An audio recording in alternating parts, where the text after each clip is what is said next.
Good evening, everybody. It's Daryl Vance here with the AK Farm. Doing a little mechanicing here, a little side gig. You know, I'm a mechanic for a living.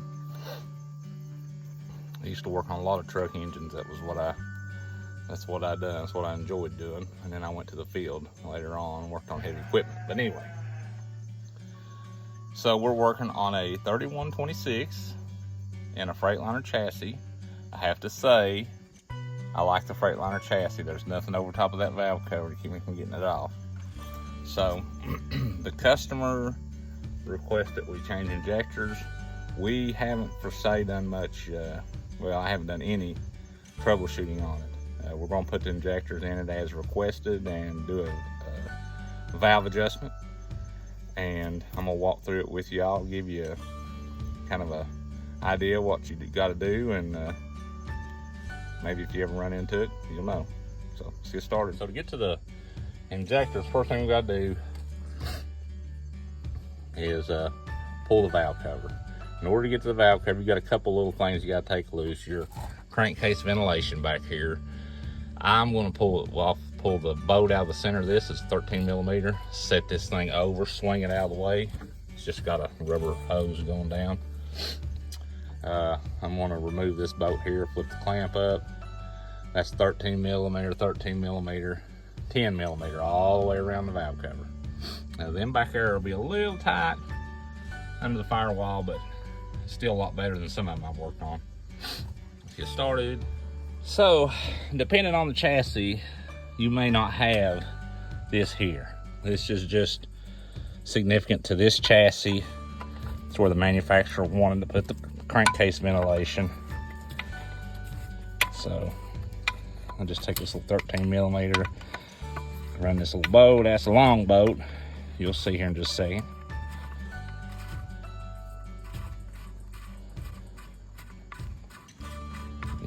Slide it up out of there. Okay. There's an O-ring. It's pretty flat. There's an O-ring on it. It's flat as a flitter, whatever that is. So we're just gonna swing that out of the way, just to make room, you know, to get the valve cover out. I'm gonna take this clamp here loose.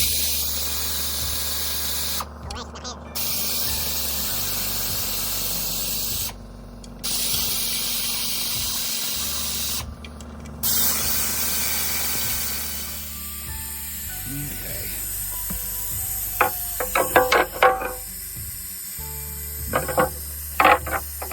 So, FYI here, these engines are what is known as Huey. That is oil actuated injectors. Let me sit this down. Okay, I use the term Huey. Huey is a Caterpillar term. Stands for hydraulic electronic unit injector.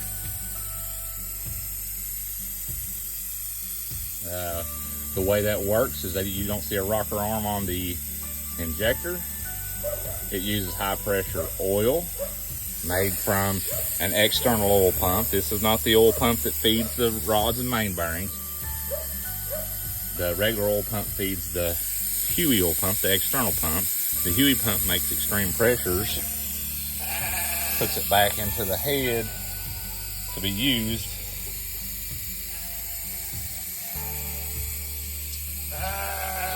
to actuate the injectors. And I already see an issue already. Y'all see that? Got a wire tie holding that wire in place. That could be the engine mist right there. Okay, so we need to pull this injector. We can get a better look. If you look down in there, you can see somebody has broke this harness plug, which they actually make a repair kit for that. Sorry. They actually make a repair kit for that. Somebody has broke the clip, or lost the clip, or broke the plastic, something. And that's a good possibility. That's where the issue is. But anyway, I'm rambling, or you caught me rambling. This is a 5 millimeter Allen. If you look down in there, you got a bolt right there and a bolt right there. You notice this piece of metal here, that's a deflector. I've done loosened this, that's why the other side's loose. So we're going to take these bolts out carefully, not to drop them down in the engine. And then we're going to take a heel bar and ease him up out of there, persuade him, as I like to say. Better view of the oil deflector, and what that's for is so if you've got the valve cover off and troubleshooting, and probably just to keep from the oil atomizing and slobbering out the blow-by. That directs, as the oil flow comes out the injector, that little shield there directs it out the bottom or out the front. So it's a little tough. Use the heel bar to pop it up.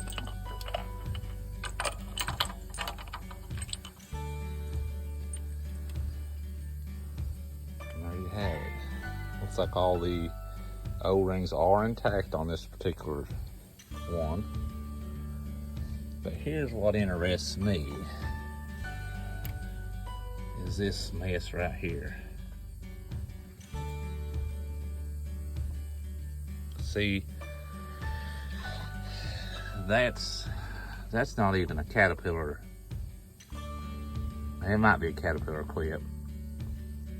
See, here's how it's supposed to look.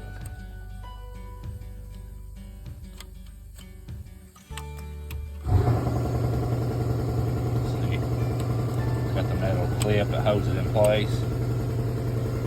See this? And then they're spliced. It looks like we got some bare places there. Right there. Cause all sorts of trouble. Now, something very important is when you pull the injector, all the fuel that's in the head and all the oil that's in the head that's in the galleries is going to run right down in that cylinder. Very important to suck out that cylinder. I'll show you how I do it. We're going to suck out that cylinder, get all the oil and fuel off the top of the piston. If not, it will be hydraulically locked. The engine will not roll.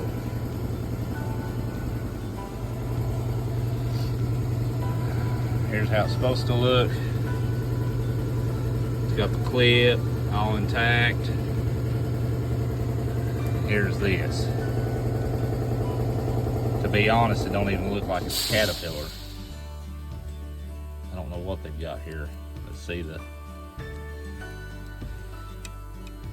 got bare places there for it to arc. And this was loose. Wire tied into place. He's in luck. I have one repair kit. I just have to get some heat shrink there to put on that. This Caterpillar offers this repair kit for the wire ends. They use this same end on the C15 on the variable valve actuators. They use this on the injector hold downs. They probably use it some other places too. I think C9s use the same thing, C7s. So we're in luck.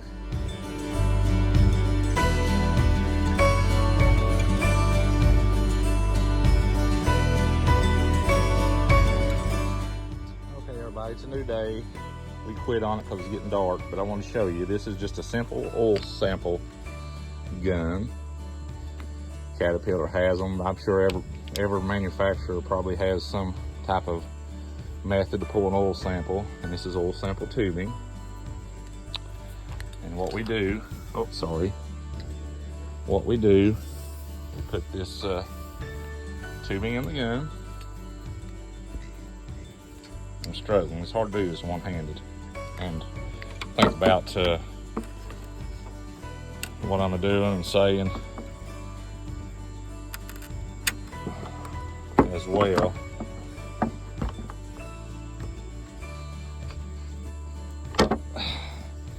As being productive. And what you do, you put this down the injector bore, push it all the way down till it touches the top of the piston, and start pumping. It'll pull all that fuel oil mixture out. Okay, so here's our wires after we cut the old plug off. I'm gonna double up the heat shrink because the heat shrink the Cat offers does not have very good oil protection. It swells up and falls off, so this is gonna be the first. Don't forget to put them on before you make your crimp. Otherwise you'll be cutting and crimping again. And I'm gonna double up. Let's get started. Use these pliers to crimp. They get a little better crimp than just a regular pair of crimpers, where you're crimping with just a flat or a pokey. This actually has a little curl to it. I think you get a harder bite. Okay, so we got the repair kit on. We got it doubled up on that. Looks much better. Okay, now we need to, we got 3 more injectors to pull, but I wanted to show you how to suck it out. And we'll suck the cylinders out. We'll swab out these bores real good with some cleaner and make sure it's got a good O-ring seating surface. Then we will commence to installing the new injectors.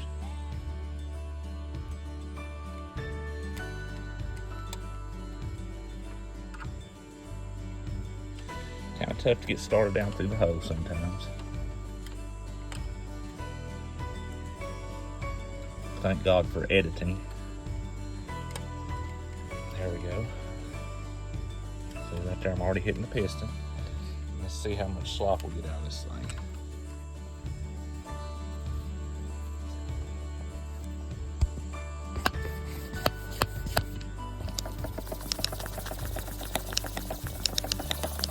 Not much of a thought. Let's see how low. Let's see, try again here. I got it in the wrong spot.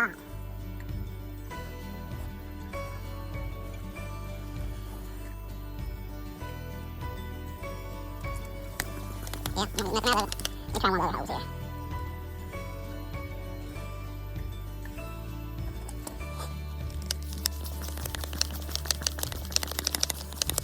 Yeah, wow. Oh.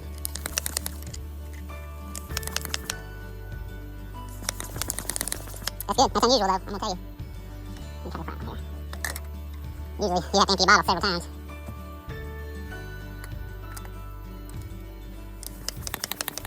We're good. Okay, so if you got a brush, it's good to run a brush down in it first. I have found that if you take a rag on a flat screwdriver and kind of bunch it up, you can really get in there and twist and get a lot of that garbage out of there. So that's what we're gonna do with a little starting fluid or brake cleaner down in there, and then swab it out, and then we'll suck it out one more time. If the bore looks good, we'll go ahead and install it. We got the new remanufactured injector. Just checking to make sure all the O-rings are intact. The backup rings. And what we'll do, Caterpillar actually makes a tool for this to press them down in. But we'll lubricate these O-rings with oil, just regular motor oil or whatever you got. People have different preferences. Just something to lubricate to keep them cutting O-rings. And you can actually push them by hand if you're press firmly with your hand and push them down in place. And then we'll torque the hold down post.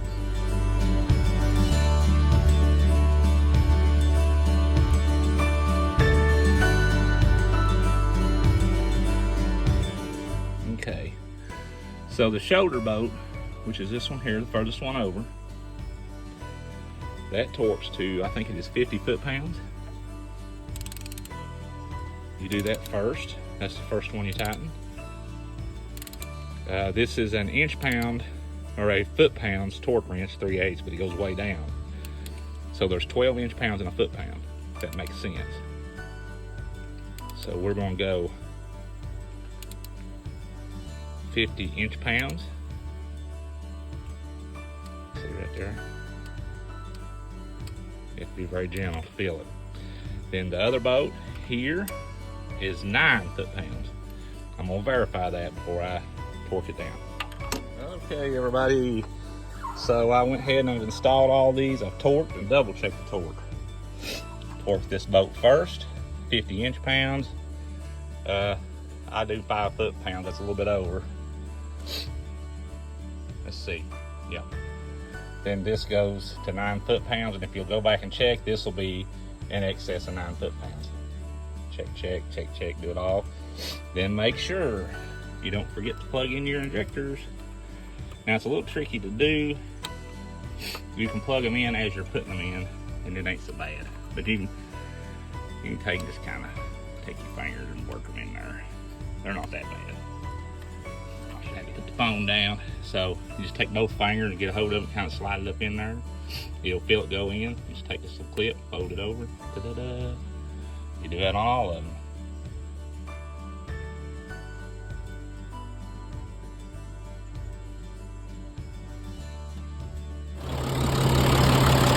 Okay. Don't be alarmed by smoke. That's normal. It'll go away.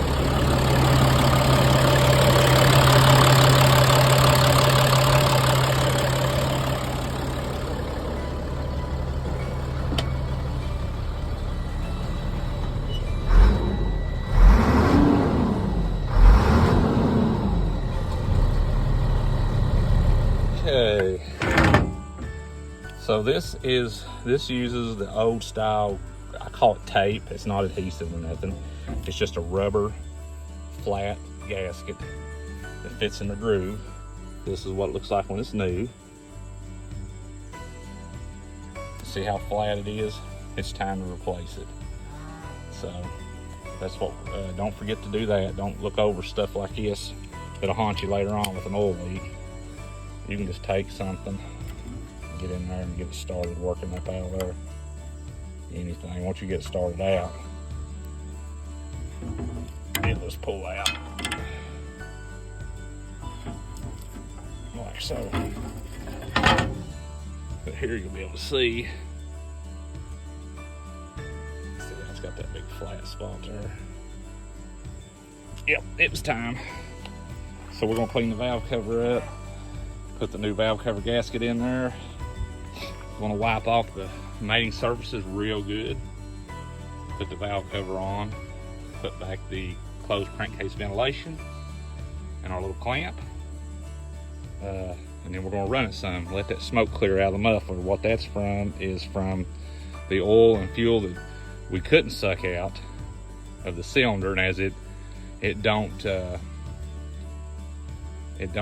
burn up, it don't combust fully, and it pushes it out the exhaust. So it might even smoke a little bit for an hour or two, but it'll eventually clear up. Okay, so this gray tape I'm talking about, you cut it to length. You just fit it in there. It fits kind of snug, and then right where the two joints meet, which will be in this wide spot here, if you'll notice, narrow, and it gets wide right here. That's where they meet at. You want to put your little dab of silicone in there. That'll help seal. Okay, so when you put this in here, it'll fit kind of snug. You just kind of walk it in all the way around. You cut it to fit. You notice right here it's wider than everywhere else. It's narrow, and it gets wide. That's room for both pieces to overlap. And right where it overlaps there, you want to put a little bit of silicone in between, and that helps seal it. Now, let's wash the valve cover out. So, you know, I put the new gasket in here on the valve cover. And for most folks at mechanic, they already know but for somebody that ain't never done it, anytime you have something spread out over a large area, you want to start in the middle and slowly tighten it up. Don't tighten it all the way down. Start in the middle, work it down. I usually crisscross.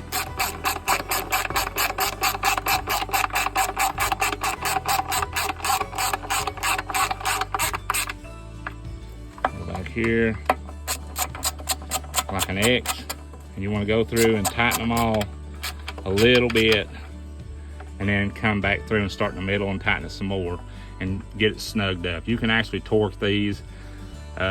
I don't know the torque right off the top of my head, but I'm sure it ain't much. Probably under 10 pounds, foot-pounds. But I just like to go see how that's already loose now, where I tighten this one and that one.